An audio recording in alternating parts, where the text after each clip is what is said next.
और हम सत्संग को कैसे सुने, किस प्रकार से हम सत्संग को सुने। भाइयों बहनों, परम पूज्य गुरुदेव कहते हैं सत्संग हम कैसे सुने, वे बताते हैं हमें। सभी ने पत्थर देखा है। पत्थर को आप पानी में डुबाकर रखिए, चाहे जितनी देर डुबाकर रखिए, 1 घंटा 2 घंटा, और उस पत्थर को पानी में से निकालकर अलग रख दीजिए, तो पत्थर कितनी देर में सूखेगा? कितना समय लगेगा उसे सूखने में? 5 मिनट 10 मिनट, इससे ज्यादा समय नहीं लगता। और आप यदि कपड़ों को पानी में डाल दीजिए, कपड़ों को पानी में भिगा दीजिए और फिर निकालिए और फिर सूखने के लिए छोड़ दीजिए, तो कपड़ा कितनी देर में सूखेगा? 1 घंटा 2 घंटा, इससे ज्यादा समय नहीं लेता। और आप यदि शक्कर लीजिए और उसको पानी में डालिए और फिर निकालिए, बाहर निकलेगी क्या? क्या हो जाती है? शक्कर उस पानी में घुल जाती है। ठीक इसी प्रकार कथा सुनने वाले लोगों की भी अलग अलग प्रवृत्तियां होती हैं। कथा में आते हैं, कथा को सुनते हैं, लेकिन कथा का प्रभाव कितनी देर रहता है जीवन में? जितनी देर में पत्थर सूख जाता है, बस उतना प्रभाव रहता है, थोड़ी देर का। फिर कथा को हम भूल जाते हैं। कुछ लोग ऐसे भी होते हैं, कथा सुनने आते हैं, जिनके जीवन में कथा का प्रभाव कुछ घंटों तक रहता है। जितनी देर में कपड़ा सूखता है, उतनी देर कथा का प्रभाव जीवन में दिखाई देता है, फिर समाप्त। लेकिन भाइयों बहनों, कथा सुनने वाले लोगों की एक और उच्च श्रेणी होती है। वे लोग क्या करते हैं? कथा सत्संग में जाते हैं, भगवान की कथा को सुनते हैं और क्या कर लेते हैं? उस कथा को अपने जीवन में आत्मसात कर लेते हैं, जीवन में धारण कर लेते हैं, अपने आचरण में उतार लेते हैं और अपने जीवन को धन्य बना लेते हैं। तो ऐसे लोगों की प्रवृत्ति ऊंची हो जाती है। तो ऐसा हम सत्संग सुने, ऐसी हम कथाएं सुने, केवल कानों तक न रहने दें, अपने जीवन में भी आत्मसात करें, अपने जीवन में भी धारण करें। तो वास्तव में कथा का प्रभाव हमारे जीवन में दिखाई देता है। और कथाओं की यदि हम बात करते हैं तो हमारी भारतीय संस्कृति में कथाओं का बहुत अधिक महत्व है। हमारा ये भारत देश धर्म प्रधान देश है।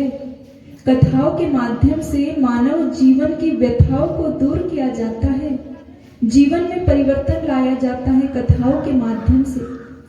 हम सभी जानते हैं प्राचीन समय में छोटे छोटे बच्चे होते थे, उन्हें दादी नानी अपनी गोदी में बिठाकर कथा सुनाया करती थी पहले के समय में। आजकल तो ऐसा होता नहीं है, बच्चे मोबाइल में लगे रहते हैं, मोबाइल से ही फुर्सत नहीं मिलती छोटे बच्चों को।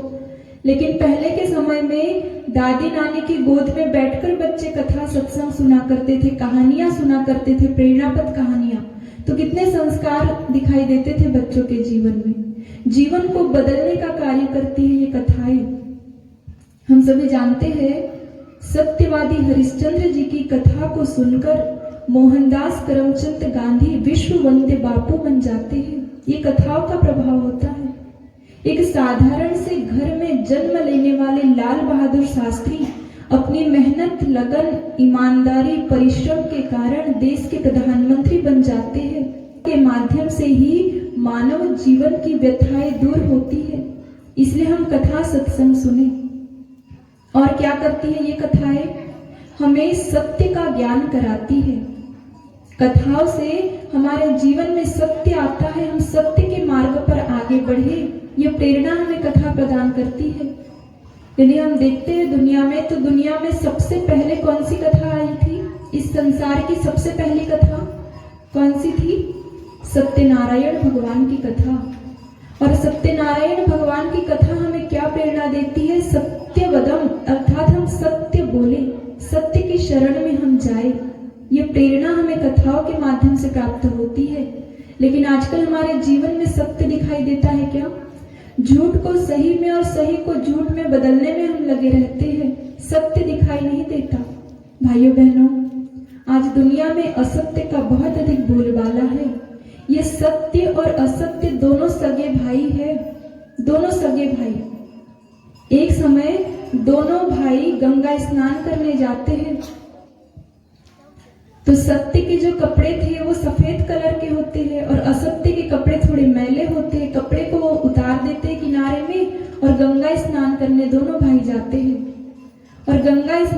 करके जो असत्य था वो सबसे पहले आ जाता है।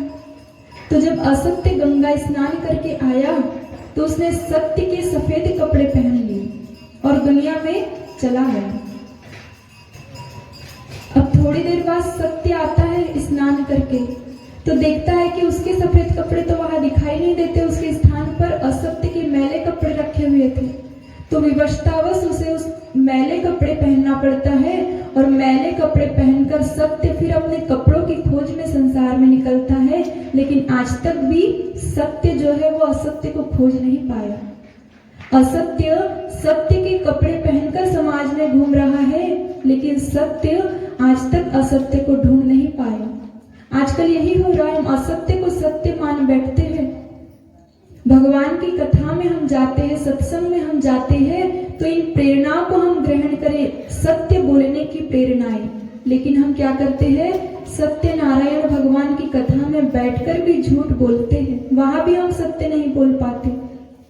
एक घर में, सेठ जी के घर में सत्यनारायण भगवान की कथा चल रही थी, पंडित जी कथा सुना रहे थे। अब जब कथा चल रही थी, बहुत से लोग बैठे हुए थे, तो दो चोर कहीं घूमते हुए जा रहे थे, तो सुना कि सेठ जी के घर में कथा चल रही है, तो चोरी का प्रयोजन बनाकर दोनों चोर वहां आ गए और सेठ जी जहां पूजा करने बैठे थे उनके पीछे दोनों चोर ऐसे बैठ गए, एक के पीछे एक करके। पंडित जी अपनी कथा कह रहे थे। अब जब पंडित जी का अध्याय समाप्त होता था सत्यनारायण भगवान की कथा का, तो अध्याय समाप्त होने के बाद पंडित जी कहते थे सेठ जी से, दक्षिणाम समर्पयामि। तो सेठ जी ने अपने पीछे के जेब में पर्स रखा हुआ था, पर्स में से पैसे निकालते और जब पंडित जी कहते तब दक्षिणा रूप में समर्पित करते थे। अब जैसे ही चोर पीछे बैठा था, उसने देखा कि सेठ जी के पीछे की जेब में पर्स रखा हुआ है, तो उसने चुपचाप से पर्स निकाला और पीछे जो दूसरा चोर बैठा था उसके जेब में डाल दिया। पंडित जी को और सेठ जी को इस बात की जानकारी ही नहीं थी। अब जैसे ही कथा का अध्याय समाप्त हुआ, पंडित जी ने दोबारा कहा, सेठ जी दक्षिणाम समर्पयामि। अब सेठ जी अपना पर्स देखने लगे, लेकिन जेब में पर्स मिला नहीं। तो जब जेब में पर्स नहीं था, तो जो चोर, पहला चोर वहां बैठा था उनके पीछे, उस चोर से पूछते हैं पंडित जी, सेठ जी क्या पूछते हैं, भाई साहब तुमने मेरा पर्स देखा? तो पहला जो चोर था वो क्या कहता है, हाथ जोड़कर वो कहता है, सत्यनारायण भगवान की कसम खाकर कहता हूं कि आपका पर्स मेरे पास नहीं है। था क्या उसके पास पर्स? बिल्कुल नहीं था। सही बोल रहा था वो, पर्स उसके पास नहीं था। फिर जो दूसरा चोर पीछे बैठा हुआ था, सेठ जी उससे पूछते, भाई साहब आपने मेरा पर्स देखा? तो दूसरा चोर कहता है, सत्यनारायण भगवान की कसम खा करके कहता हूं कि मैंने आपके पर्स को छुआ भी नहीं। दोनों सत्य बोल रहे थे। जिसने पर्स को छुआ था उसके पास पर्स था नहीं, और जिसके पास पर्स था उसने उस पर्स को छुआ नहीं था। दोनों सत्य बोल रहे थे, लेकिन कैसा सही बोल रहे थे? गुमराह करने का प्रयास कर रहे थे। तो आजकल यही होता है, हम भगवान की कथा में बैठकर भी सत्य को अपने जीवन में धारण नहीं कर पाते। भाइयों बहनों, ये जो कथाएं होती है, सत्संग होता है, ये हमें सत्य बोलने की प्रेरणा देते हैं। हम अपने जीवन में सत्य को धारण करें, ये प्रेरणा हमें सत्संग के माध्यम से प्राप्त होता है, कथाओं के माध्यम से प्राप्त होता है। इसीलिए हम सभी ध्यान पूर्वक ऐसी पावन कथा को सुने, समझे और अपने जीवन में उतारने का प्रयास करें। और ये पावन प्रज्ञा पुराण की कथा को हम सभी ध्यान पूर्वक सुने।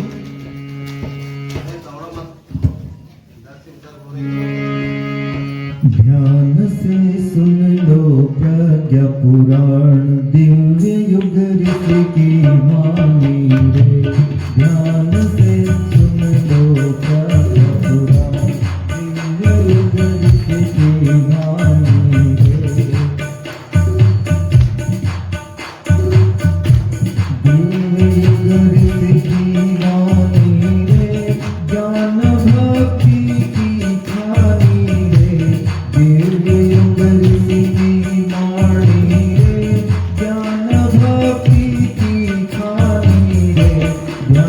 से सुन लो प्रज्ञा पुराण, दिव्य युग ऋषि की वाणी रे। ध्यान से सुन लो प्रज्ञा पुराण, दिव्य युग ऋषि की वाणी रे।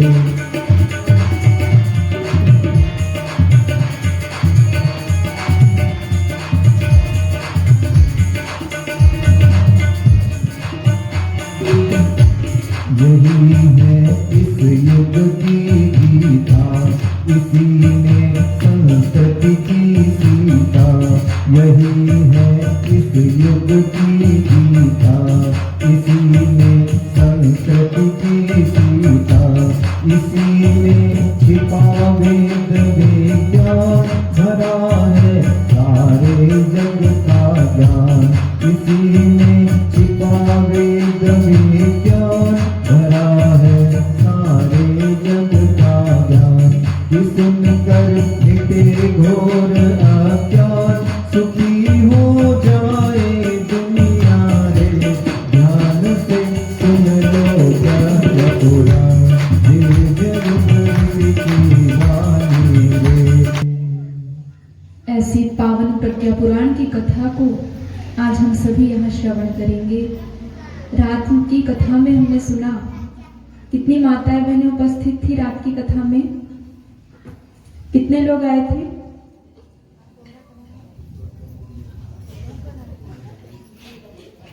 क्या सुना हमने रात की कथा में? सत्संग की महिमा, सत्संग क्या होते हैं, हम सत्संग को कैसे सुने, किन लोगों ने सत्संग सुना और कितने लोगों का सत्संग के माध्यम से जीवन बदला। सत्संग की महिमा को हमने ध्यानपूर्वक सुना था। और क्या सुना था? हमने सुना था कि हमारी भारतीय संस्कृति में, सनातन धर्म में इतनी अनंत कथाएं हैं। कितनी कथाएं हैं? अनंत कथा साहित्य पहले से हमारी संस्कृति में मौजूद है। तो फिर प्रश्न उठा था कि प्रज्ञा पुराण की क्या आवश्यकता पड़ी? क्यों परम पूज्य गुरुदेव को 18 पुराण होते हुए, श्रीमद् भागवत पुराण होते हुए, रामचरितमानस होते हुए, श्रीमद् भागवत गीता होते हुए, क्यों 19वां पुराण प्रज्ञा पुराण लिखना पड़ा? क्या आवश्यकता पड़ी प्रज्ञा पुराण की? तो इस विषय में गुरुदेव ने हम सभी को बताया कि रोगी के रोग के अनुसार उपचार होना चाहिए। त्रेता युग में जब रावण को बहुत अधिक अहंकार हो गया था, अहंकार ही विनाश का कारण बनता है, ये समझाने के लिए मर्यादा पुरुषोत्तम भगवान श्री राम आए, रामायण की रचना हुई। द्वापर युग में मोहग्रस्त धृतराष्ट्र के मोह को दूर करने के लिए महाभारत लिखी गई। अर्जुन के मोह को दूर करने के लिए श्रीमद् भगवद गीता लिखी गई। और राजा परीक्षित को मोक्ष प्रदान करने के लिए श्रीमद् भागवत पुराण को लिखा गया। लेकिन वर्तमान समय में कौन सा संकट है? इस कलयुग में आज क्या हो गया है? कौन सा संकट आन पड़ा है? बुद्धि का संकट। आज मनुष्य के पास सब कुछ है, धन है, पद है, पैसा है, मकान है, दुकान है, दुनिया भर की सारी सुख सुविधाएं है, किसी चीज की कमी नहीं है। लेकिन आत्मिक सुख मनुष्य को मिल रहा है क्या? सच्चा आनंद मिल रहा है क्या? बिल्कुल नहीं। हर मनुष्य आज दुखी है, परेशान है, कष्ट कठिनाइयों में है। इतनी अधिक सुविधाएं आज हमारे जीवन में आ गई, लेकिन दूसरी ओर हमारा मन मस्तिष्क आज विपरीत दिशा में जाता है।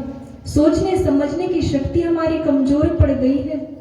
यदि हम प्राचीन समय में देखें, पहले के समय में, तो इससे बिल्कुल विपरीत परिस्थितियां थी। कैसी परिस्थितियां थी पहले के समय में? लोगों के घर तो छोटे हुआ करते थे, लेकिन छोटे से घर में पूरा परिवार मिलजुल कर रहता था, संगठित होकर के रहता था। यदि 4 भाई है परिवार में, तो चारों भाई मिलजुल कर रहते थे। इतना अधिक प्रेम आत्मीयता परिवार में हुआ करती थी। मकान छोटे थे, लेकिन दिल बहुत बड़ा था पहले के लोगों का। लेकिन आज क्या हो गया? आज एक और हमने मकान तो बहुत बड़ा बना लिया, लेकिन 2 भाई एक साथ रहना पसंद करते हैं क्या?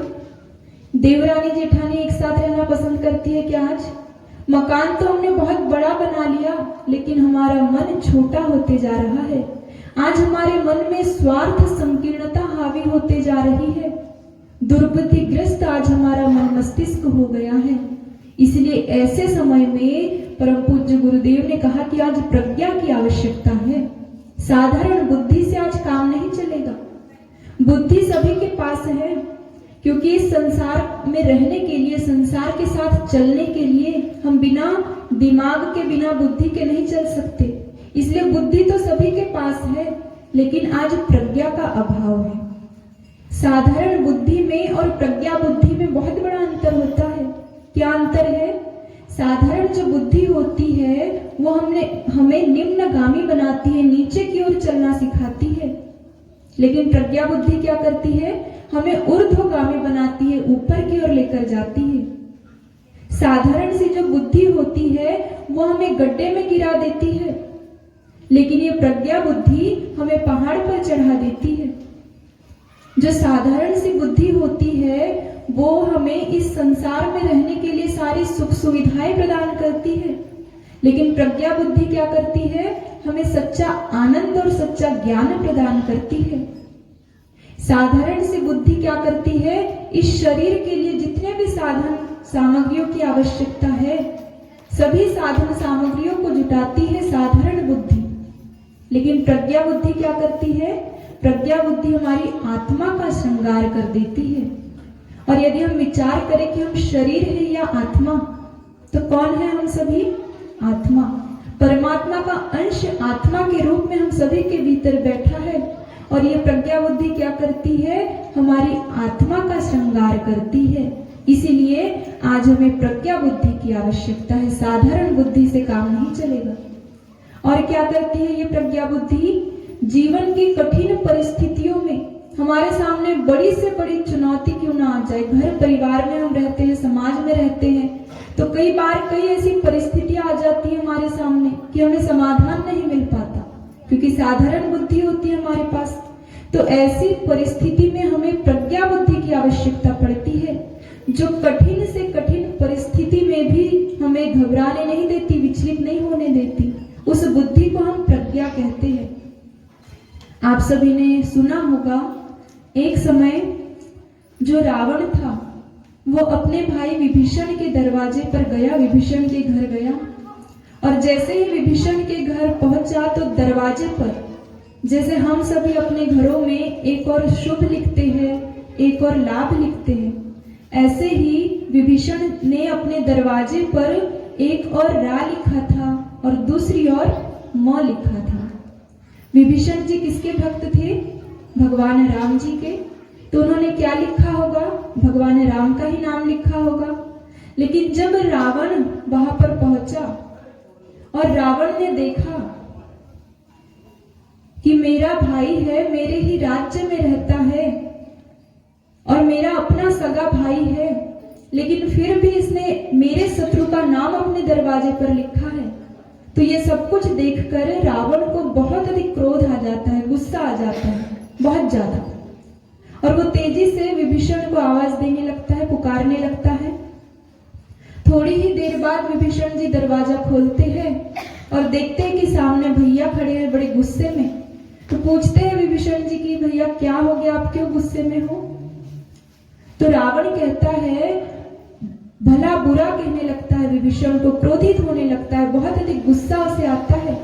रावण कहता है कि तुम मेरे भाई हो, मेरे ही राज्य में रहते हो और मेरे ही शत्रु का नाम अपने दरवाजे पर तुमने लिखा है, तुमने ऐसा क्यों किया? भला बुरा कहने लगता है रावण। तो उस समय विभीषण जी को क्या करना चाहिए था? बहुत बड़ी विपत्ति थी उनके सामने, बहुत बड़ा धर्म संकट था। रावण क्रोध में खड़ा हुआ था, भला बुरा कह रहा था, लेकिन फिर भी विभीषण जी घबराए नहीं।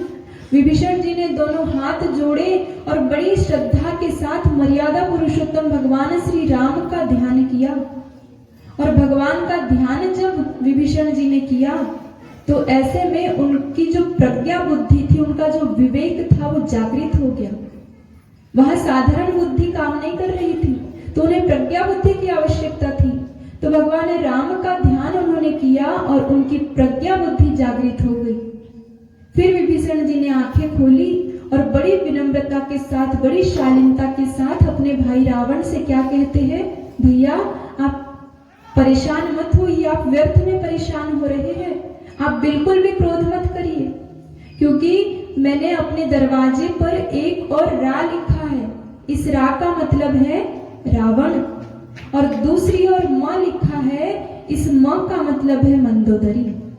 बताइए इसमें मैंने कौन सा गलत काम कर लिया? तो अपनी प्रशंसा सुनकर रावण भी मुस्कुराने लगा, उसका समस्त क्रोध समाप्त हो गया और वो एकदम प्रसन्न हो गया, खुश हो गया।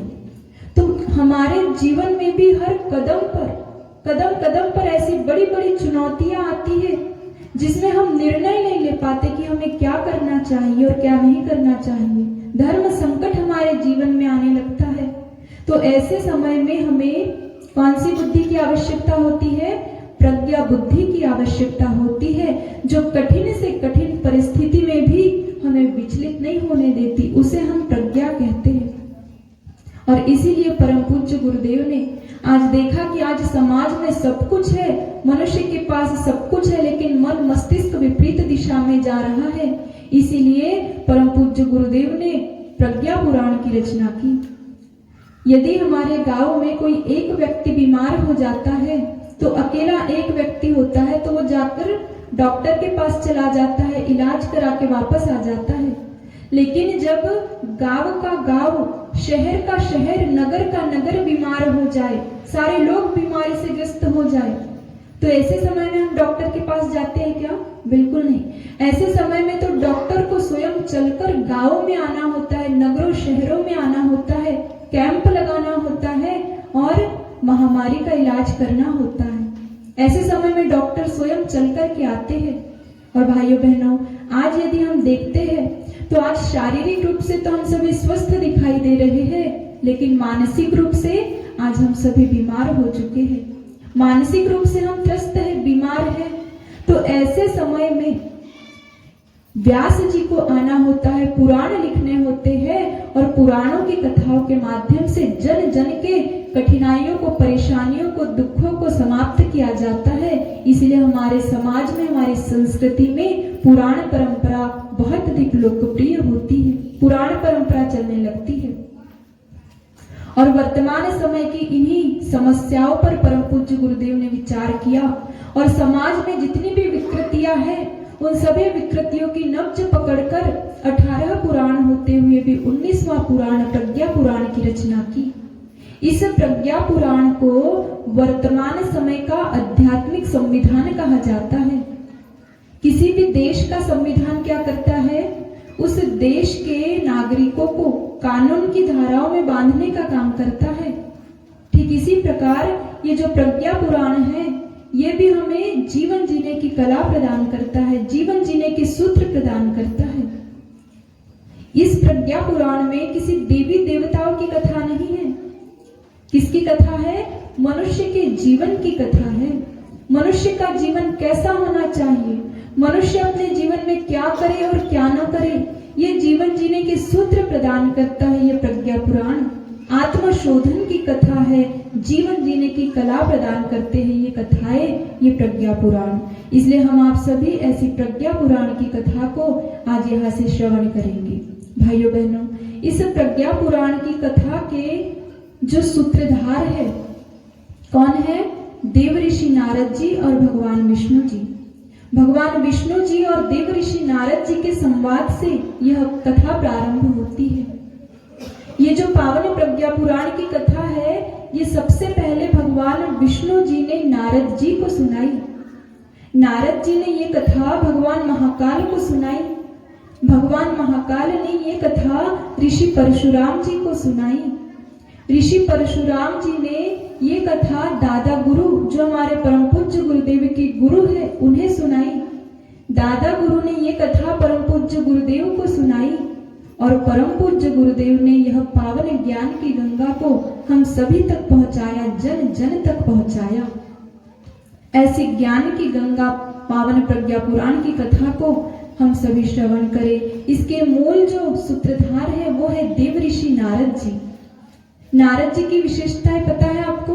उन्हें देवर्षि क्यों कहा जाता है? वो देवता भी है और ऋषि भी है। दोनों क्वालिटी उनके अंदर होती है, इसलिए उन्हें देवर्षि कहा जाता है। निरंतर परहित चिंतन में लगे रहते हैं नारद जी। निरंतर लोक कल्याण की भावना उनके भीतर होती है। निरंतर लोगों का कल्याण कैसे हो, कैसे मैं लोगों को सुखी रख सकूं, कैसे लोगों के कष्टों को दूर कर सकूं, निरंतर ये भावना होती है नारद जी की। आप सभी ने ऋषि अनेक सुने होंगे, ब्रह्मर्षि अनेक सुने होंगे, राजर्षि अनेक सुने होंगे, लेकिन देव ऋषि तो केवल एक है, नारद जी, उन्हें देव ऋषि कहा जाता है। और नारद जी को क्या सुविधा प्राप्त थी? नारद जी को ही ये सुविधा प्राप्त थी कि वे किसी भी समय, किसी भी क्षण भगवान के पास जाकर बैठ सकते थे और अभीष्ट समय तक भगवान के पास बैठकर ज्ञान की चर्चा किया करते थे। अन्य किसी भी देवता को या किसी भी ऋषि को यह सुविधा प्राप्त नहीं थी, केवल नारद जी को यह सुविधा प्राप्त थी। कोई और नहीं जा सकता था भगवान के पास। एक समय सनकादिक मुनि जिन्हें कहा जाता है, सनक, सनंदन, सनातन और सनत कुमार, तो ये जो सनकादिक मुनि हैं, ये पहुंचते हैं भगवान के पास। भगवान से मिलने का मन इनका होता है और भगवान के बैकुंठ लोक में पहुंचते हैं। तो भगवान विष्णु जी के जो दो द्वारपाल थे, कौन थे? जय और विजय। तो वे सनकादिक मुनियों को दरवाजे पर ही रोक देते हैं, कहते हैं कि आप भीतर नहीं जा सकते। तो सनकादिक मुनियों को क्रोध आ जाता है कि जो नारद जी है वो तो किसी भी क्षण भगवान के पास चले जाते हैं, भगवान के पास बैठकर अभिष्ट समय तक ज्ञान की चर्चा करते हैं, तो फिर हमें ये सुविधा क्यों नहीं? तो उन्हें क्रोध आ जाता है। और जो सनकादिक मुनि हैं, वे जो भगवान के द्वारपाल थे जय और विजय, उन्हें श्राप दे देते हैं गुस्से में। क्या श्राप देते हैं? बोले तुम हमें रोक रहे हो तो हम तुम्हें श्राप देते हैं कि तुम 3 जन्मों तक, दोनों भाई 3 जन्मों तक इस धरती पर असुर रूप में पैदा होंगे। क्या श्राप दिया उन्हें? कि इस धरती पर तुम दोनों भाई 3 जन्मों तक असुर रूप में पैदा होंगे। तो ये श्राप देकर सनकादिक मुनि वहां से चले जाते हैं। तो जो जय विजय थे, उन्हें बड़ा दुख होता है कि सनकादिक मुनियों ने हमें श्राप दे दिया, और भगवान विष्णु जी से वे इस बात को बताते हैं कि सनकादिक मुनियों को हमने भीतर प्रवेश करने से रोका, तो उन्होंने हमें ऐसा ऐसा श्राप दिया है। तो भगवान विष्णु जी जय विजय से कहते हैं तुम चिंता मत करो, क्योंकि सनकादिक मुनियों ने श्राप दिया है तो उनका श्राप तो तुम्हें भोगना ही पड़ेगा। तुम्हें धरती पर 3 जन्मों तक असुर रूप में जन्म लेना पड़ेगा, लेकिन फिर भी तुम चिंता मत करो, क्योंकि तुम्हारा उद्धार करने के लिए हम स्वयं धरती पर अवतार लेकर आएंगे और तुम्हारा उद्धार करेंगे। तो भाइयों बहनों, सनकादिक मुनियों के श्राप के कारण जय और विजय दोनों भाई 3 जन्मों तक असुर रूप में जन्म लेते हैं। उनका पहला जन्म किस रूप में होता है? हिरण्याक्ष और हिरण्यकश्यप 2 भाइयों के रूप में। तो जब वो बहुत अधिक अनीति करते हैं, अन्याय करते हैं, तो उनका उद्धार करने के लिए भगवान विष्णु जी को आना होता है। किस रूप में आते हैं? वाराह रूप में आते हैं, नरसिंह रूप में आते हैं और हिरण्याक्ष और हिरण्यकश्यप का उद्धार करते हैं। और वही जय विजय दूसरे रूप में किस रूप में आते हैं? रावण और कुंभकर्ण के रूप में जन्म लेते हैं। और वो जब बहुत अधिक अनीति करते हैं तो उनका उद्धार करने के लिए मर्यादा पुरुषोत्तम भगवान श्री राम को आना होता है और उनका उद्धार करना होता है। और वही जय विजय तीसरी बार किस रूप में जन्म लेते हैं? कंस और शिशुपाल के रूप में। जब वो बहुत अधिक अनीति करते हैं तो ऐसे समय में लीला पुरुषोत्तम भगवान श्री कृष्ण आते हैं और उन दोनों भाइयों का उद्धार करते हैं। कहने का मतलब कि सनकादिक मुनियों को भी वो सुविधा प्राप्त नहीं थी कि वे भगवान के पास बैठकर ज्ञान की चर्चा करें। केवल नारद जी को सुविधा प्राप्त थी कि वे अभीष्ट समय तक बैठकर भगवान के पास बैठकर ज्ञान की चर्चा किया करते थे, केवल नारद जी। इसलिए उनकी बहुत अधिक विशेषता है, बहुत अधिक महिमा है। क्या कहा जाता है नारद जी के विषय में?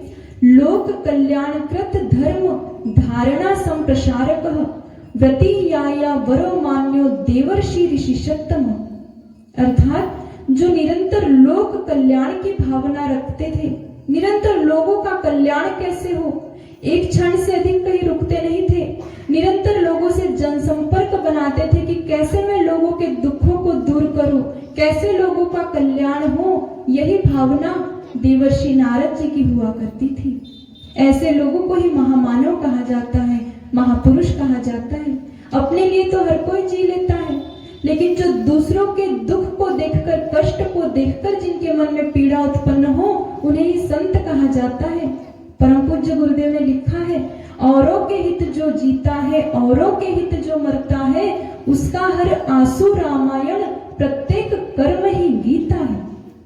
इसलिए हम दूसरों के लिए जीवन जीना सीखें। देवऋषि नारद जी हमें यही प्रेरणा देते हैं, हम अपने लिए कम सोचें, दूसरों के लिए अधिक सोचें, तो फिर हम भी महामानव बन सकते हैं, महापुरुष बन सकते हैं। परम पूज्य गुरुदेव कहते हैं 4 प्रकार के मानव होते हैं इस दुनिया में। 4 प्रकार के मानव कौन कौन से? मानव की पहली श्रेणी होती है नर पशु की। नर पशु किन्हें कहा जाता है? जितना पशुओं का काम उतना मनुष्य का काम। पशु भोजन करते हैं, मनुष्य भी भोजन करता है। पशुओं को भय लगता है, मनुष्य को भी भय लगता है। पशुओं को भी नींद आती है, मनुष्य को भी नींद आती है। पशुओं के भी बच्चे होते हैं, मनुष्य के भी बच्चे होते हैं। जितना पशु काम करते हैं उतना ही काम मनुष्य भी करता है, तो उन्हें कौन कहा जाता है? नर पशु। गुरुदेव कहते हैं धर्मेण हीना पशु ही समाना। जो व्यक्ति धर्म से हीन है, जो धर्म से नहीं जुड़ा है, वो व्यक्ति कैसा है? पशु समान है। मनुष्य की पहली श्रेणी नर पशु की। मनुष्य की दूसरी श्रेणी कौन सी होती है? नर पिशाच की। इसमें कौन लोग आते हैं? जिन्हें कुछ अधिकार मिल जाते हैं तो वे उन अधिकारों का दुरुपयोग करते हैं, तो ऐसे लोग कौन कहलाते हैं? नर पिशाच कहलाते हैं। रावण कौन था? नर पिशाच। भस्मासुर कौन था? नर पिशाच। इन्हें कुछ अधिकार मिल गए थे, लेकिन इन्होंने उन अधिकारों का दुरुपयोग किया, गलत कार्य किया, तो ये कौन कहलाए? नर पिशाच। मनुष्य की तीसरी श्रेणी होती है सामान्य मानव की। ये सामान्य मानव क्या करते हैं? इनके जीवन का एक ही शुद्ध सिद्धांत होता है, जियो और जीने दो। बस मैं खुश रहूं और मेरा घर परिवार के लोग खुश रहे, बस समाज से हमें कोई मतलब नहीं। तो ये सोच रखने वाले लोग कौन कहलाते हैं? सामान्य मानव। ऐसे लोग ये भूल जाते हैं कि गांव में यदि किसी स्थान पर आग लगी है तो वो आग जलते जलते हमारे घर तक भी आएगी, उससे हमारा घर भी सुरक्षित नहीं रहेगा। इस बात को भूल जाते हैं और केवल अपने तक सीमित रहते हैं। स्वार्थ संकीर्णता इनके जीवन में रहती है। ऐसे लोग ये भूल जाते हैं कि समाज में यदि कुछ बुराई फैल रही है, गांव में यदि कुछ गलत कार्य हो रहा है, तो उससे हमारा घर, हमारे घर के बच्चे, हमारे घर की माताएं बहनें भी सुरक्षित नहीं रहेगी। इस बात को भूल जाते हैं और केवल अपने तक सीमित रहते हैं। अधर्म का, बुराइयों का विरोध नहीं कर पाते सामान्य लोग। इसलिए गुरुदेव ने लिखा कि आज अनाचार क्यों बढ़ रहा है। जहां कहीं हम देखते हैं तो अत्याचार बढ़ता है, अनाचार बढ़ता है। क्यों बढ़ रहा है? गुरुदेव लिखते हैं अनाचार बढ़ता है कब? कब बढ़ता है अनाचार?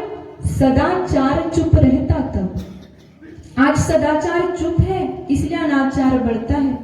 हमारी आंखों के सामने गलत कर्म होता है, लेकिन फिर भी हम देख लेते हैं, लेकिन उसका विरोध नहीं कर पाते।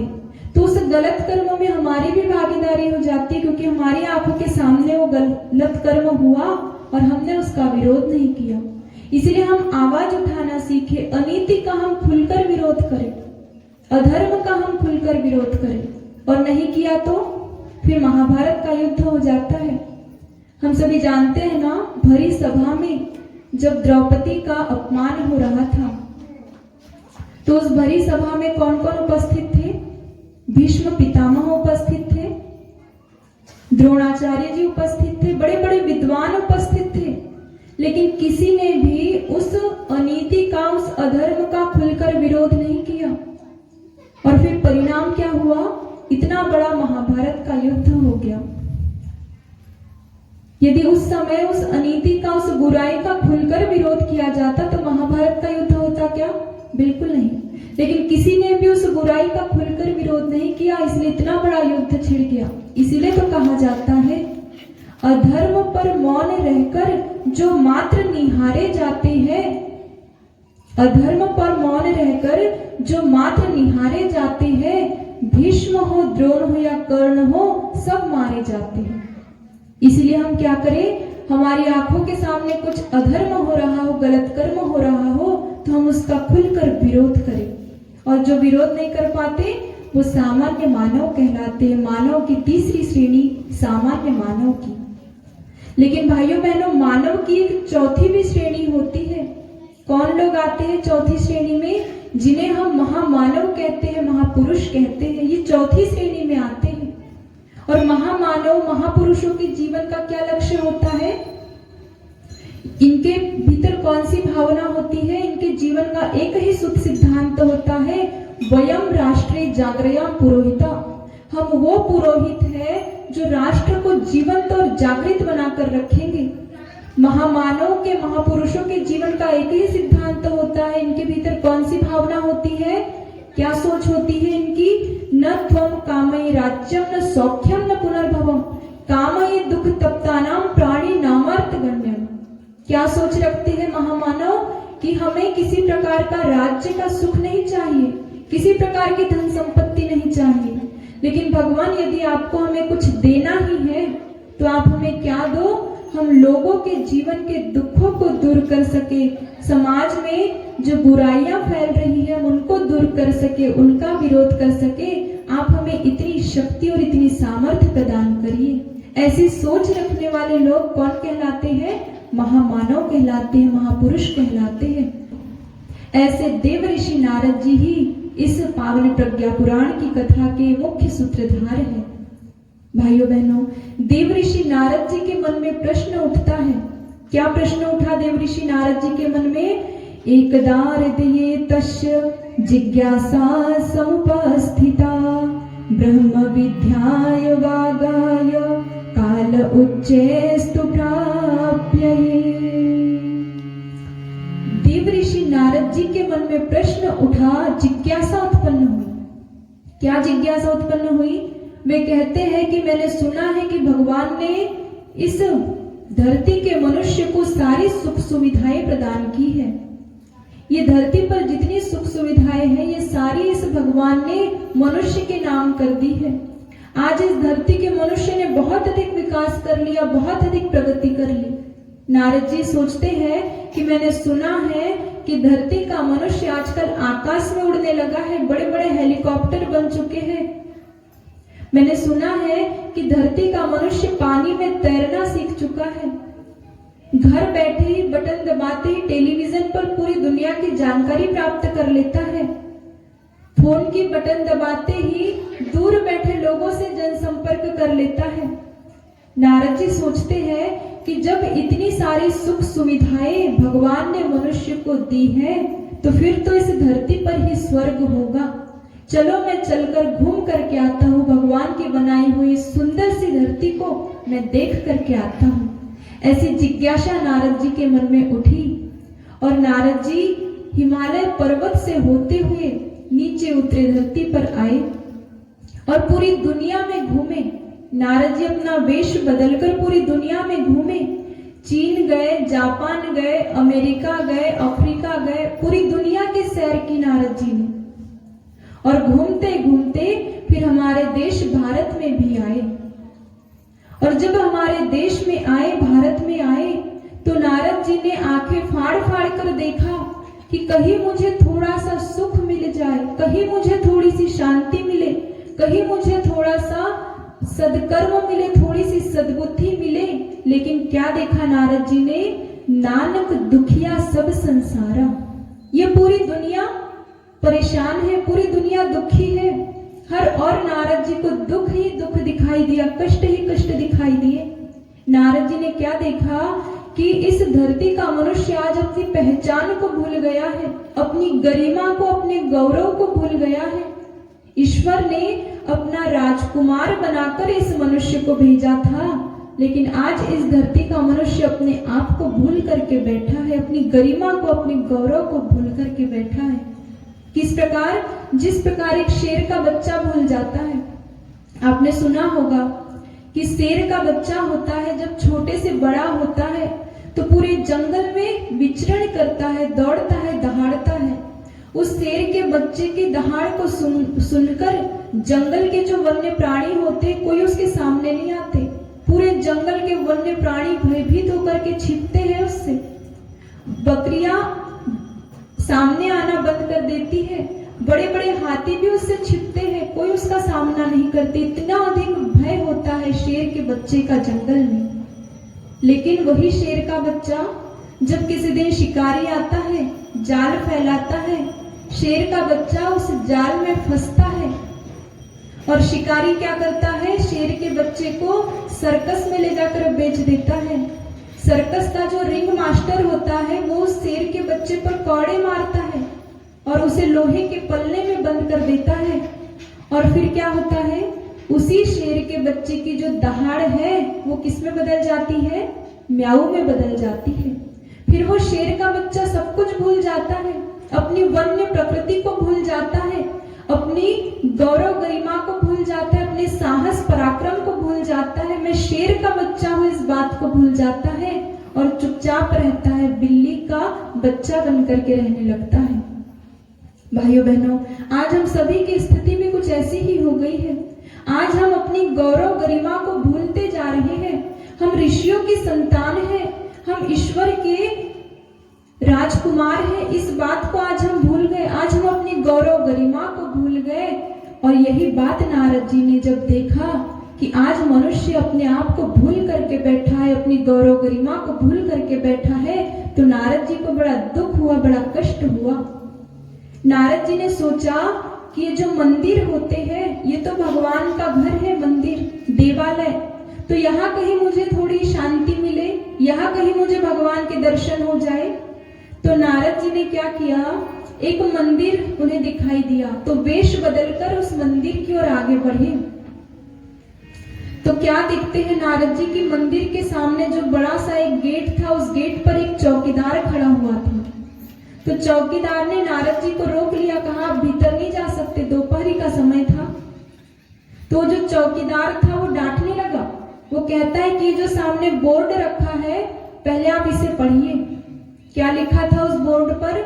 उस बोर्ड पर लिखा था कि भगवान सुबह के समय और शाम के समय ही दर्शन देते हैं और बाकी समय भगवान का जो मंदिर है, दरवाजा, कपाट, वो बंद रहते हैं। तो नारद जी से कहता है वो कि चौकीदार कि पहले आप इस बोर्ड को पढ़िए, क्या लिखा है इस पर।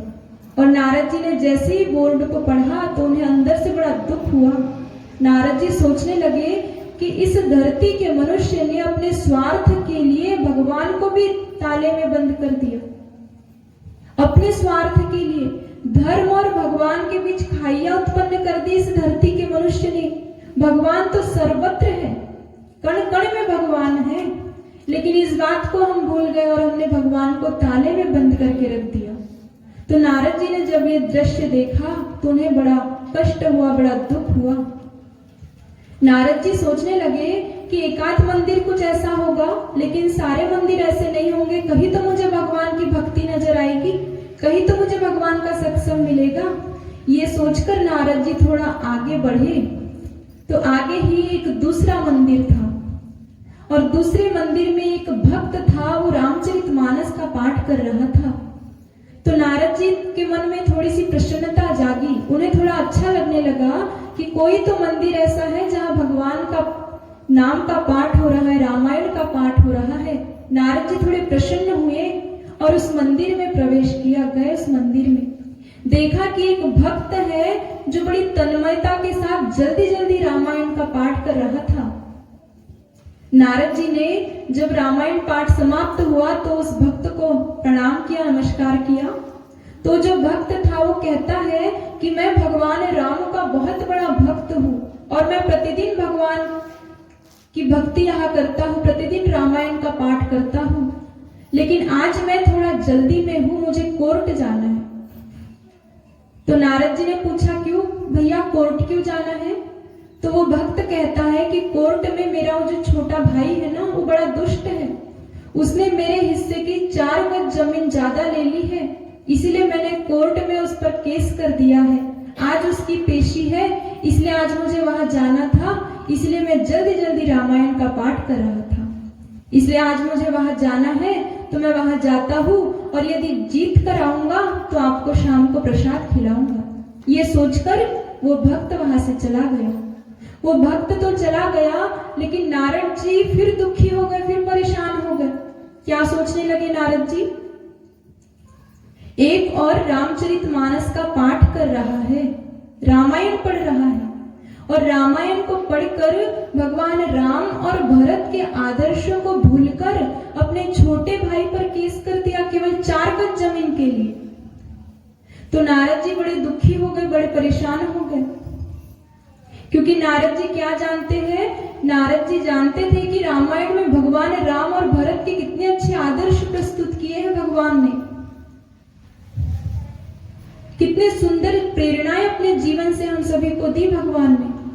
क्या प्रेरणा दी?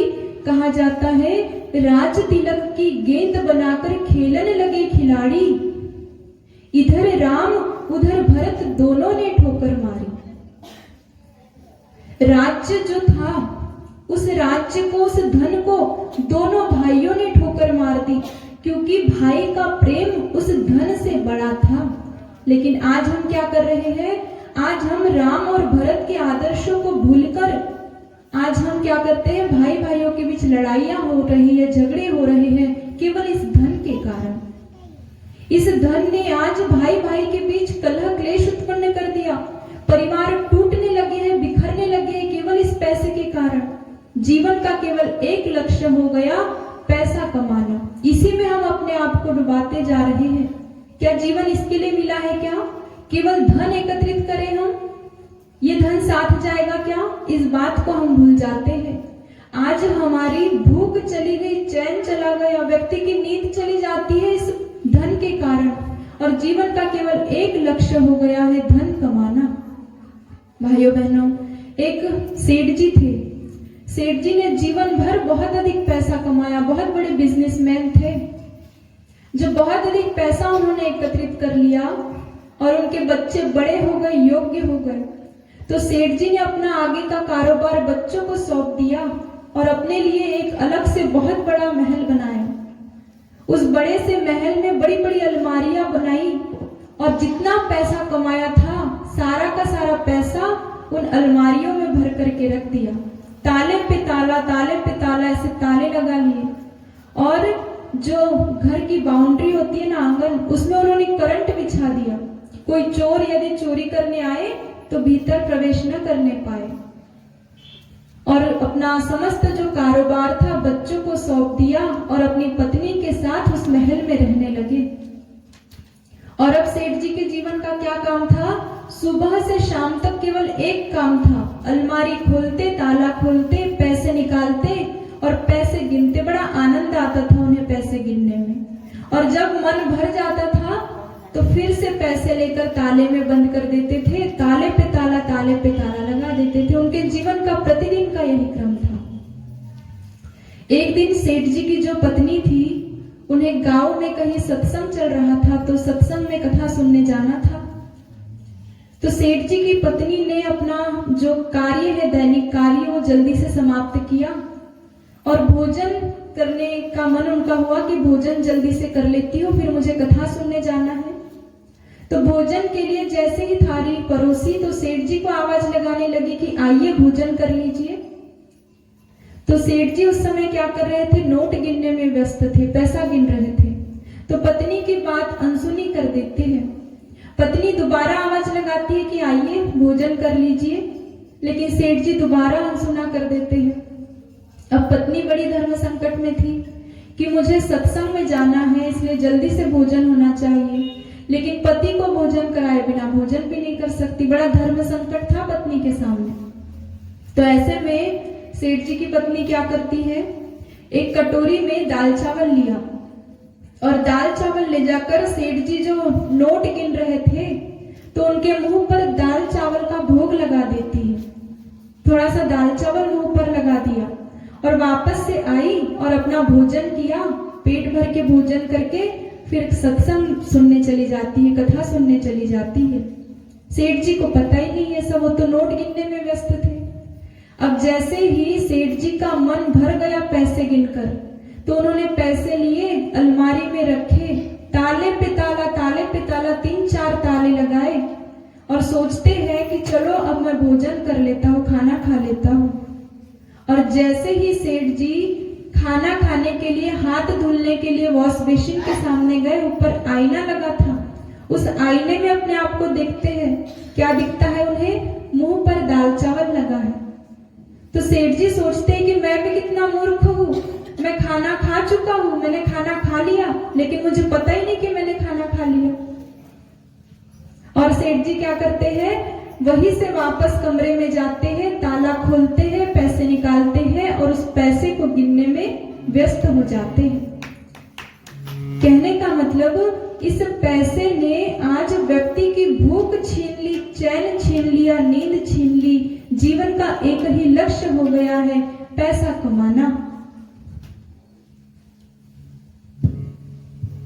और इसी पैसे के कारण आज हम अपने जीवन की गरिमा को भूलते जा रहे हैं, हम अपने जीवन के लक्ष्य को भूलते जा रहे हैं कि भगवान ने हमें क्या केवल धन कमाने के लिए जीवन दिया है क्या? बिल्कुल नहीं। इसलिए हम अपने जीवन लक्ष्य को पहचाने, भाव भरे गीत की प्रेरणाओं को हम समझे। बड़े भाग्य से ये मनुज तन मिला था, बड़े भाग्य से ये मनुज तन मिला था, गवाते गवाते उम्र पार कर दी।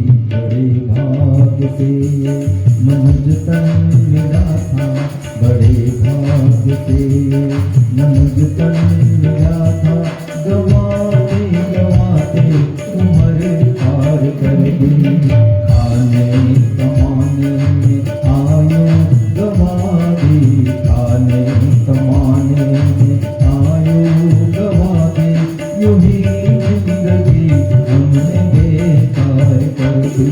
बड़े भाग्य से ये मनुज तन मिला था, बड़े भाग्य से ये मनुज तन मिला था।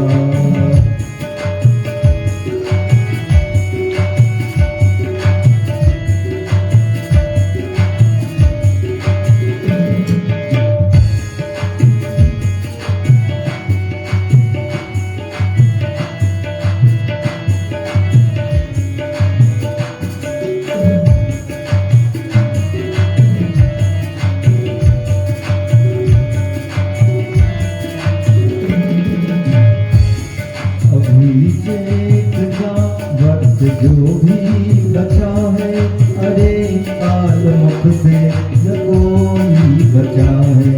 अभी चेत जा वक्त जो भी बचा है, अरे काल मुख से न कोई बचा है। जरा सोच ले, साथ ले जाएंगे क्या, यूं ही जिंदगी हमने है भार कर दी, यूं ही जिंदगी